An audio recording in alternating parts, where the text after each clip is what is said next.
People want to dream big and discover the path to life's riches. Now, that's up to you. Whatever you think riches is, that's your definition. There's a survey that says riches and success is being happy.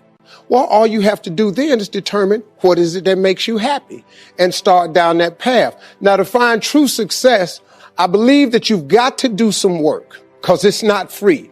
Everybody would love to wake up and just be happy and bubbly, but it requires some work.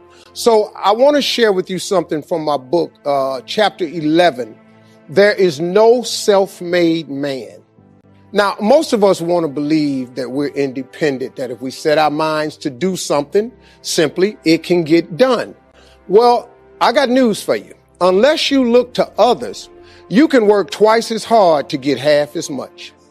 Sometimes you need a partner in a deal in order to aid you along the way. There is nothing wrong with asking for what you want. You know, for a long time, I used to think that the path to success was going at it alone because I was always busy priding myself on not asking for help. I was homeless. I didn't want to ask for help. I lived in a car. I didn't want to ask for help. And I almost missed out. I didn't realize how many people were willing to have discussions with me about success. You know, most people that are successful, if you ask them for help, they'll give it to you.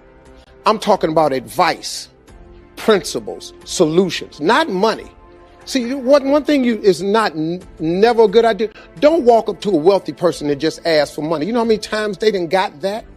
But if you're interested in learning how to fish, a lot of people that teach you how to fish as opposed to giving you a fish sandwich. Because they know if they give you the fish sandwich, you're going to eat it, you're going to have to come back.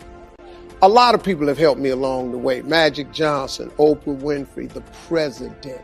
I've had some conversations with some people who have it together and they've taught me many things about succeeding. Now, you might think that requesting help is a huge ask, but it's not.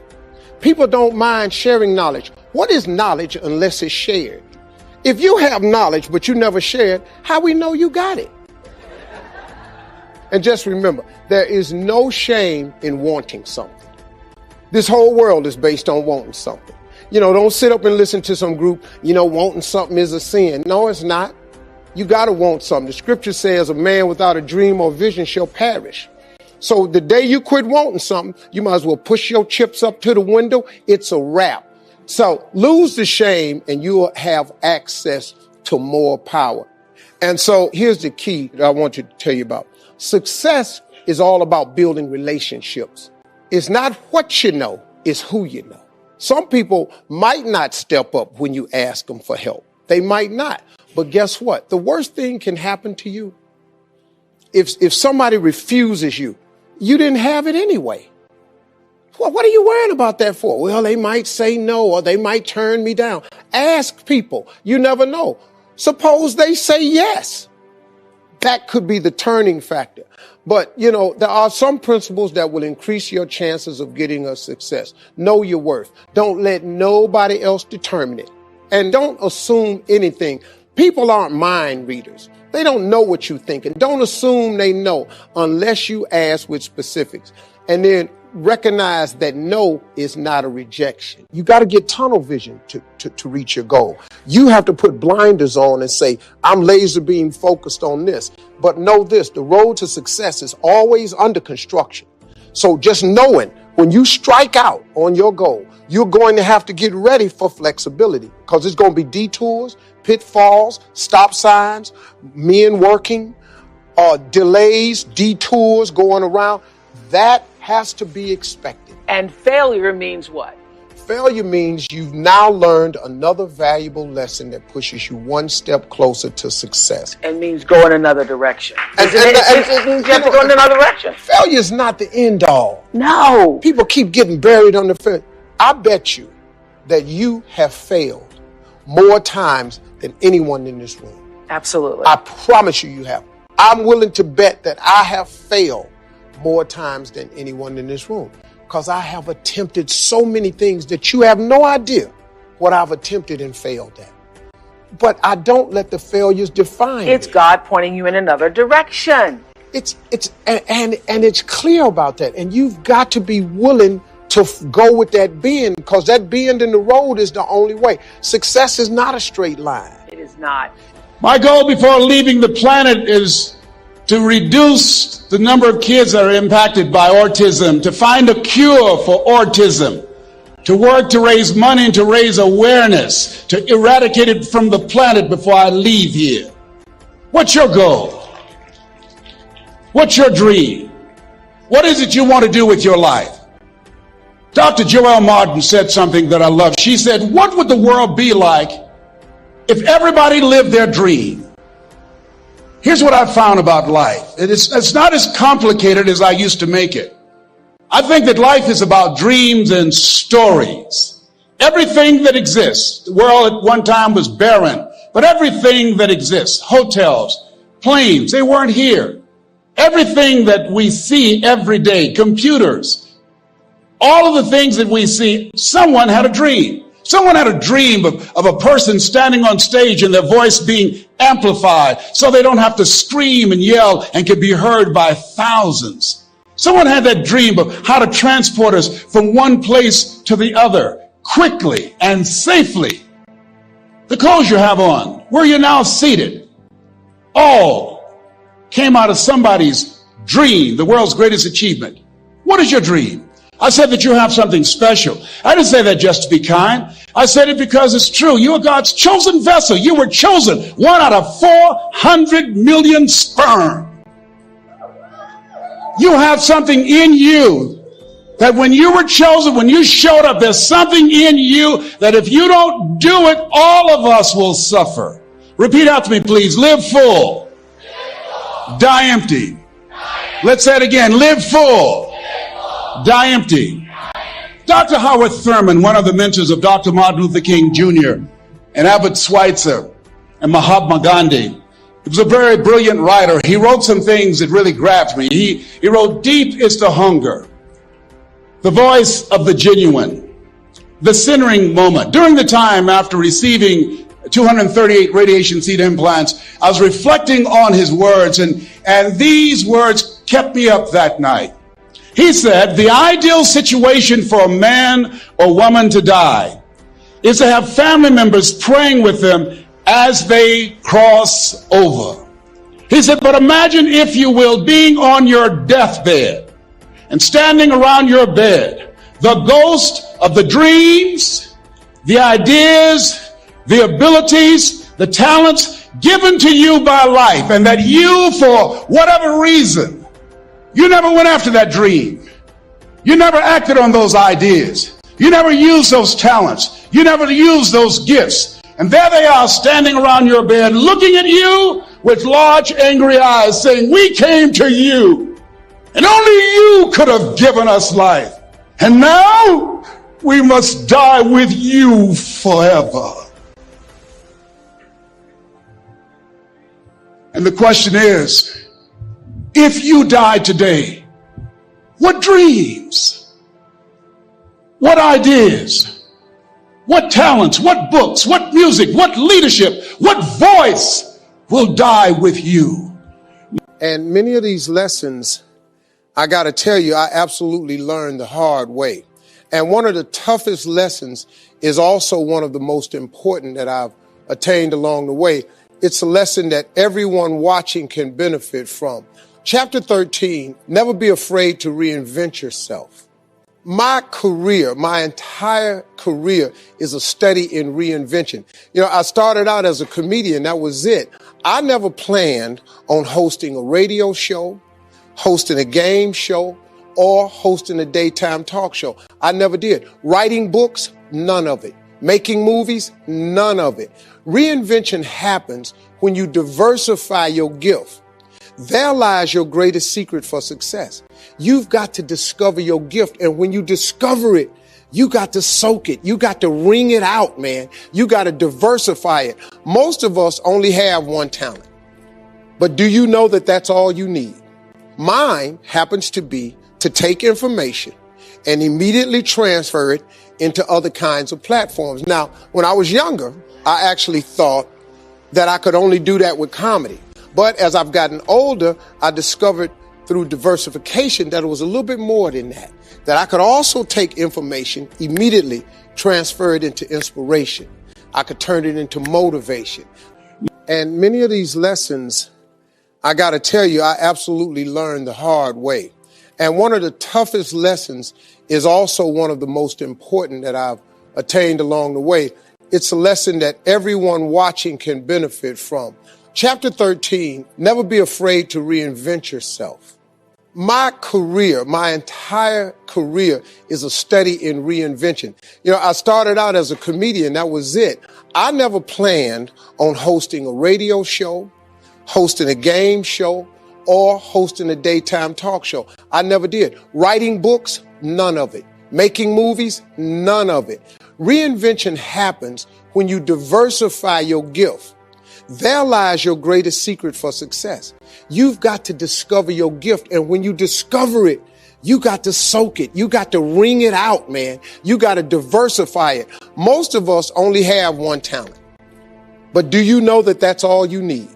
Mine happens to be to take information and immediately transfer it into other kinds of platforms. Now, when I was younger, I actually thought that I could only do that with comedy. But as I've gotten older, I discovered through diversification that it was a little bit more than that, that I could also take information, immediately transfer it into inspiration. I could turn it into motivation. I can offer it as guidance. So now, sitting on a talk show, I actually have something to talk about. All the failed marriages. I got something to talk about. The being homeless. I got something to talk about. Being dead broke. I got something to talk about. Having bad credit. Tax problems. I got something to talk about. Whatever hole you've been in, I done just about drug myself through it. But I came out of all of it because I was not afraid to diversify my gift. Even the book, Act Like a Lady, Think Like a Man, it was all about me diversifying the gift. Okay, I had taken 2 failed marriages, and I had taken the love for my daughters, and I combined those things. I taught my daughters what I knew about men. Now, little did I discover that I had a little over 4 million daughters in this country, cousins and nieces and stuff like that, who needed that same information. And that was a huge part for me, to take that information and turn it into a book, that turned it into a mega star movie, and it produced a lot of things for me, but it also helped a lot of people. One of the other tricks for reinventing yourself is not letting your background become a limitation. If you take that background that you're from and never let it define you, but allow it to redefine you, all that stuff works for the good. Do you understand that you needed everything that's happened to you to happen to you in the exact order that it's happened in order for you to be the person that you are today? All that failing and getting over, you needed all of that.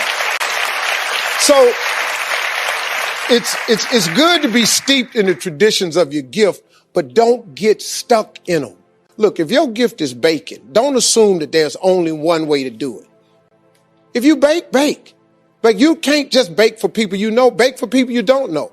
You're a musician. Let yourself explore other types of music.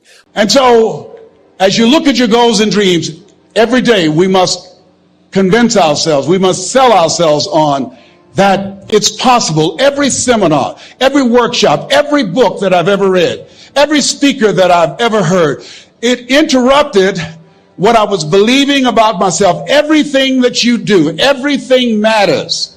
As you go through each day, I know now as I look back at age 63, looking at my life, everything matters. T. Harv is right. How you do anything is how you do everything. And I realized that the choices I was making was based upon how I saw myself. Let us say together, it's necessary. Write that down. It's necessary as you look at your goals and your dreams, it's necessary that you have a strategy and a game plan to change the story that you believe about yourself. And that's an ongoing process. I've discovered, and many people have, that what we do, what we accomplish, what we produce is a result of the story we believe about ourselves. My favorite book says, "Be ye not conformed to this world, be ye transformed by the renewing of your mind." And so as I began to work on myself, I realized that I'm getting out of one story and stepping into another story. As I become aware of some things, there's still some things I'm not aware of. So I'm still growing, I'm still developing. I'm like the lady who said, Lord, I ain't what I want to be, ain't what I'm going to be, but thank God I sure ain't what I was. But I realize that you have to work on yourself on a regular basis, and write this down, for mental mindset. For mental mindset and stamina. Because things are going to happen to you. I believe that the reason that most people go to their graves with their talents and abilities and skills in them is because of the fact, number one, many are like me. They didn't know that they didn't know and thought they knew. I thought I knew myself, and I really didn't know myself as well as I thought. I've discovered that sometimes people can take you to a place within yourself that you can't go by yourself. The other reason is I was afraid. I never worked for a major corporation. I wanted to speak for corporations. I was afraid I would be exposed because I don't have a college education. I felt inferior because of the fact that I don't have a college education. I allowed that level of fear of failure to stop me. And because I never had any experience in it, I assumed that I could not do it. I was paralyzing myself by believing and assuming the limited part of myself as opposed to believing that I had something special. You have something special. There's something you want to do. Because you don't know how to do it doesn't mean that you can't learn. I like something that I heard. You don't have to be great to get started, but you have to get started to be great. Repeat after me, please. Leap and grow your wings on the way down. See, the people that will live their dreams, the 2% that will do that, these are, and write this down, become a risk taker. They're risk takers. They don't mind failing. They don't mind making mistakes. They're willing to take life on, take life in the collar. This, God said, if you're not willing to risk, you cannot grow. And if you cannot grow, you cannot become your best. And if you cannot become your best, you can't be happy. And if you can't be happy, then what else is there? I like what Helen Keller said. She said, life is short and unpredictable. Eat the dessert first. Here's something else. Write this down. Make it important to become financially independent. You know, people say money won't make you happy, but everybody want to find out for themselves. A friend of mine named Rita Davenport said, money's not important, but it's right up there with oxygen. And let me tell you something, fellas, even if you're as homeless as I am, you got some money, some women will find something cute on you. Oh, he's got eyelashes like Tom Cruise. He's got to walk like Denzel Washington. You know, I used to be so broke I'd walk past a bank and trip the alarm. Creditors would call the house and my children would answer the phone and say, my daddy say he's not home. Repeat after me, please. I'll never be broke again. Never, never, never. Yeah, see, ladies and gentlemen, it makes a difference. The only time I really appreciated having money was when my mother became ill. I was a state legislator in Columbus, Ohio from the 29th House District, Whitehall in the Upper Linden area. And my brother called me and said, Leslie, yes, Mama's been sick and we're going to put her in a nursing home. I said, wait a minute, Wesley, we can't do that. Get Margaret Ann on the phone. She's on the phone. Get Linda and Leonard. They're all here. What, Leslie? Listen to me. Mama used to work in a nursing home. She said she never wanted to go into one. I promised her when I was 10 that I would take care of her. We would do whatever was necessary to take care of her. He said, we knew you would feel like that. And this is why we did such a thorough job interviewing the various nursing homes. And we have found the one that's ideal. And Mama would love them. I said, hold it, just a minute. She didn't clean their behinds. She took care of us. See, I had a problem. I couldn't understand how one woman, third grade education, 46, domestic work on Miami Beach, can raise 7 children who couldn't take care of themselves, but 7 children couldn't take care of one woman. I had a problem with that.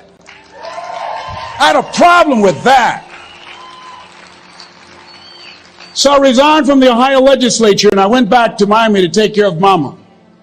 And I'll never forget taking her to Jackson Memorial Hospital.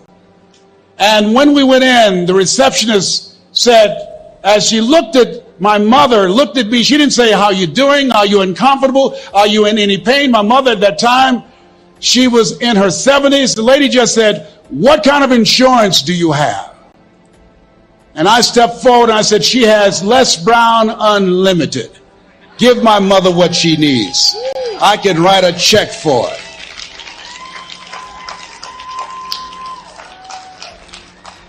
It gives you choices. It determines the difference in life and death, ability to afford health care, the quality of education that you can provide for your children, the ability to make a difference in the community.